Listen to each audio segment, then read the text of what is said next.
Hi, everybody. I'm David Asman. Thanks for joining us. Kicking off tonight, the Fed is at it again, trying to stimulate growth by printing more money.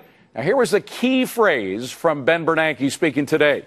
The possibility remains that the recent economic weakness may prove more persistent than expected and that deflationary risks might reemerge, implying a need for additional policy support.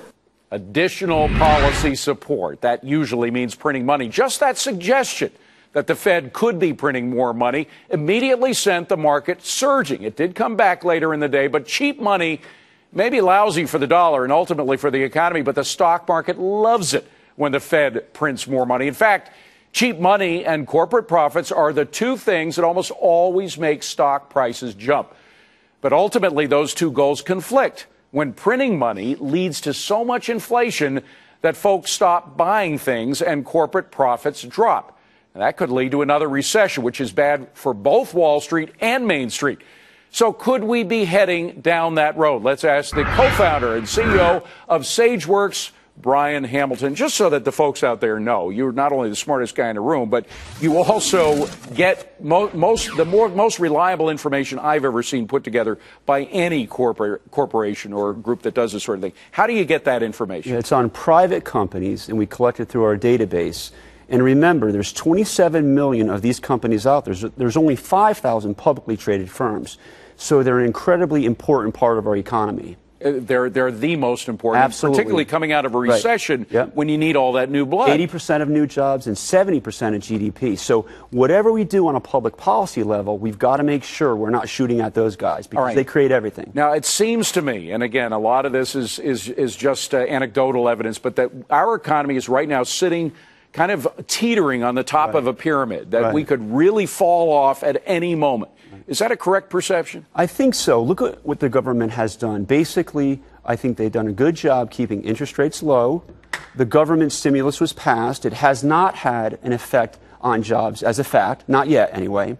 And now they're doing this easing of credit and buying back bonds, and hopefully they're thinking that that credit can get to the banks for lending. But there's a couple of holes in the boat on that level. Number one, it will probably create inflation. It increased cost for these businesses, prices as well, but it's kind of a wash. And secondly, if you give the banks more money, David, which is fine, get them more liquidity, are they going to make more loans? Right. The problem is not liquidity. The problem is credit. They've got toxic assets. They're still offloading them. So have we really solved the problem? Well, there's also another problem, which is that they have all these new regulations that prevent them from lending or make it more difficult for them to lend. No question. We have 700 financial institution customers. Every time we talk to one of the CEOs, the regulators are all over them. They're increasing reserve requirements. They're looking at credit quality. There's no question it has to be done, but it should have been done 2 years ago. Well, there is a cost for everything. There's a cost. We like to think that there are free lunches around, that health care could be free, that there's no cost. Ben Bernanke was talking in front of Congress today about how much money the Fed has made, like there's been no cost for printing all the money that he has made. There has been a cost. All the folks out there who go to the store to buy stuff, who go to fill up their gas tank, know that there is a cost to printing all this money. Well, that's created money. I don't even know if it's real money. It's basically credits on their balance sheets.